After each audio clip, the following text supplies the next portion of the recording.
high school never ended. And I mean that in the sense of not lessons. Like lessons ended, no more maths, no more PE, no more waking up early, none of that, no more timetable. That's all gone.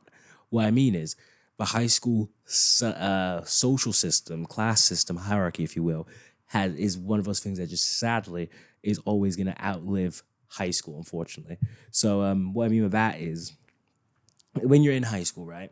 You have this kind of like system. Obviously, there's a classic American popularized version where it's like your popular kids, your athletes, your jocks, nerds, geeks, weirdos, whatever. Like you had a extensive class system, but I don't not necessarily keep it more realistic, but to keep it closer to home for me and for people who might went to smaller schools in general. In the UK, schools are very small, and if you go to a smaller school in the UK, you know what I mean by the time when I say by the time you're like halfway through, who you're hanging out with now is most likely gonna be who you're hanging out with by the end of it. Because for at least in the UK, the class system is very small in sense of like not many different fractions, but it's very broad. Like popular people consists of essentially the laddie lads, like love the pub, love football, all love wearing like the same kind of clothing, like your JD Clobber for instance, looking like the minions, and then also they love GTA, they love FIFA, they love COD. Outside of that, and anything that's popular like Fortnite, anything outside of that is just quote unquote weird. Popular girls, they love whatever is trending on TV or on Netflix. They're into like drama, just texts, live on their phone all the time. Outside of that, nothing really going on. Then you have, your chavs, your neds, your junkies, whatever you call them from wherever you're from. These guys are just, I don't know why they're in school. They're going to drop out. They're going to commit a crime. They're coming in high out their mind. Hell, they're getting high. Hell, they're asking you for money to pay off their debts. Yeah, you had them. Then you had, your special needs people. Then you had like, your outcast miscellaneous groups, the strays, whatever. That just had to basically just form groups amongst themselves because, well, there wasn't enough people to make even smaller fractions. Of course, I was in one of those misfit groups, and I quite liked it. To be honest, I enjoyed it. I have no complaints about it. Along pretty much everyone I was in that group with, I still talk to today. They're my closest friends. Going 10 years strong soon. Um, but like, yeah, that was what it was like. It was very much like you have been put in your lane. You can only interact with these people. So it's like you are limited on who you could make genuine friendships with, who you could date, which is really annoying because it's like I think the sad part about high school ending, especially going to like the prom, and because the prom for me felt like okay, this is like the final episode of the the series finale of a show. The masks are kind of slipping. Everyone's kind of just chilling. Got a bit of drink in us. It's all right. And it was just kind of sad because it was very much just like how many of you guys would have actually been sound people to continue talking to after school if you weren't held up by like your high school status, if that makes sense, or holding up this imaginary high school status, because that's the issue. Like, is when you run into people, because you will run into people you went to high school with outside of high school. It's only natural, and it's just so weird to see. Like a good example is there's this one girl that like I'm close with ish, not super close, but we're still close. Like if we see each other, we talk. Of course, we hang out. It's fine.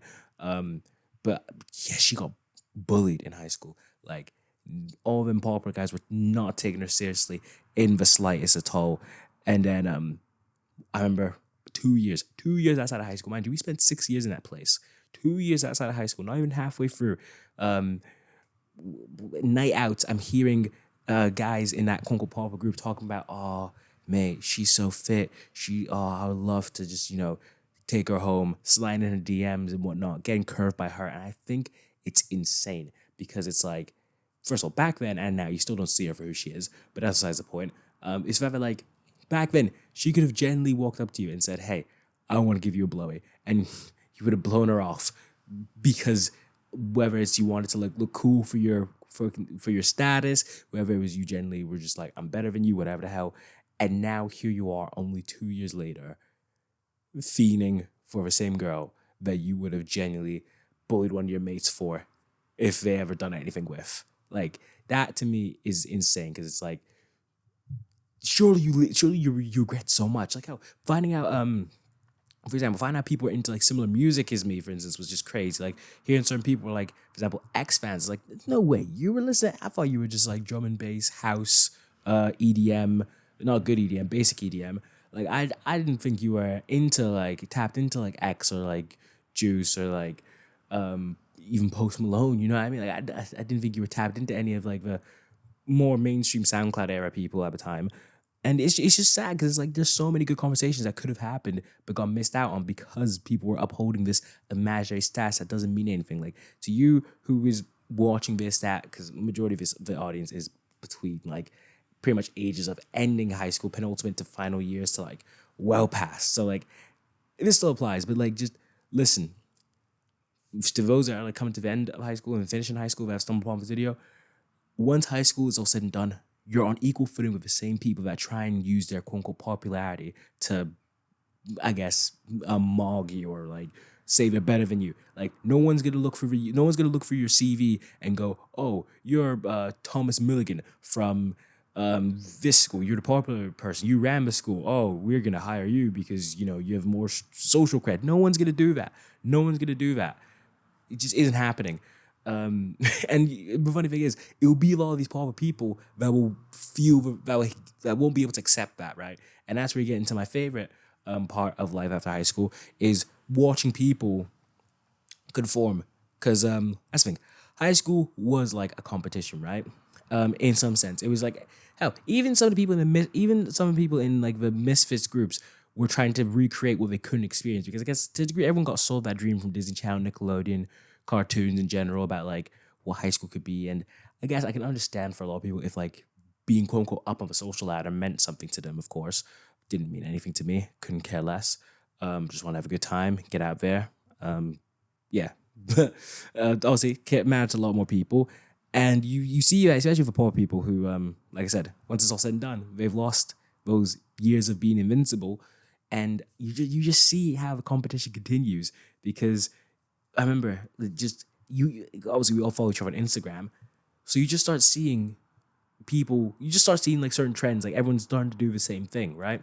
So like for instance, people are starting to play golf. And I'm looking at people who are playing golf. I'm like, you guys used to make fun of that guy for playing golf. Now you're all playing golf. Huh. Next, we're all pretending we're a part of Peaky Blinders. We're going down to horse races. Huh? Why are you at this? Why are you here? What's going on? Why and why is everyone doing this now? Like, where's the invitation card? Or for instance, everyone's now. Oh, it annoyed me so much. Everyone was climbing mountains. Oh my god. I swear, if there was a time period where I couldn't look at my Instagram without seeing somebody climb a mountain, and it continues on with people now trying to be MMA fighters, boxers, whatever, and it's just like it doesn't end. It doesn't end. Like everyone's always in this like constant competition for some form of validation, being like, oh, they done it. If I do it, maybe that says something about me. But it's like at the end of the day, who cares? I don't care that you've climbed a mountain. I'm more concerned about the fact that like, did you climb this mountain because so and so climbed this mountain? Like, obviously, there's a thin line between inspiration and plagiarism, but like, come on, it's kind of fishy when you see one person do it and all of a sudden the rest of your old year group has done it now. You know what I mean? It's a bit fishy, but you know, like that's one thing. The I guess desire to be seen to fit in still exists. I mean, how it doesn't work. Like the amount of times we've been in work and there's been like a clique, for instance. Oh God, I remember I was hated at work by like the main clique, purely because I was good at my job. Like I showed up, I was a new start, and I had retail experience, so I was good at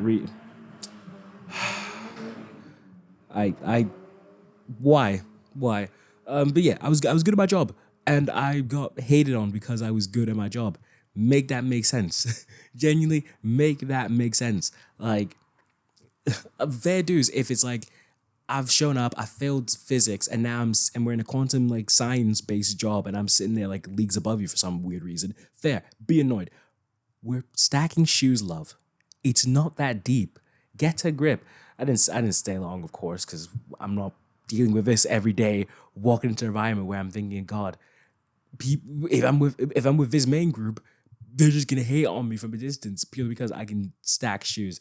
It's quite sad, actually. Um, like it's so sad because it's like to me it's just this high school behavior, and it's like surely we've grown up.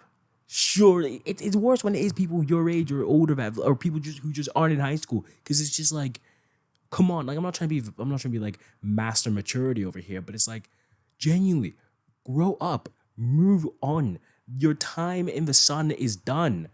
Like the only thing I can give with the whole high school mentality is if it's in the sense of trying to better yourself. And what I mean by that is, a good example, recently kind of was going through some stuff.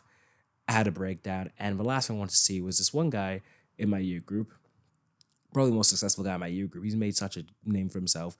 How this guy bought his dream car, which was like a Jaguar sports car, bought another car for the fun of it, which was an Audi, and then recently bought his girlfriend for her birthday a BMW. Like, I'm happy for him, but it hurt to see that. You know what I mean? And it's not because I want to be him and I want his life. It's because my thing is we both like on paper we're both peers, we're both classmates. He had nothing that made him necessarily better than me. So it's like if he can do it, I know I can do it in my own lane, if that makes sense, right? It's like everyone talks about comparison being the thief of joy, which I can understand that. But at the same time, comparison is it reveals the ugly truth. Comparison is thief of joy, but it's also the bearer of the ugly truth. At the end of the day, you wouldn't want to get better at art if you didn't have someone who you could compare yourself to and be like, okay, they're better than me. I want to be a better artist so I can be as good as them. You know what I mean? I don't want to be them. I don't want to take for art style, whatever. I just want to get to a level where like we're both doing our own things, but we're both good. You know what I mean? Like comparison is normal. So much of life has been built off of, I guess you could say, comparison. Like hell, I remember going to this argument with an old friend. We'll call him Keith.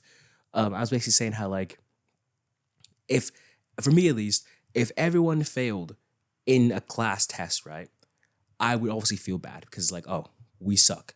Let's obviously do better the next time.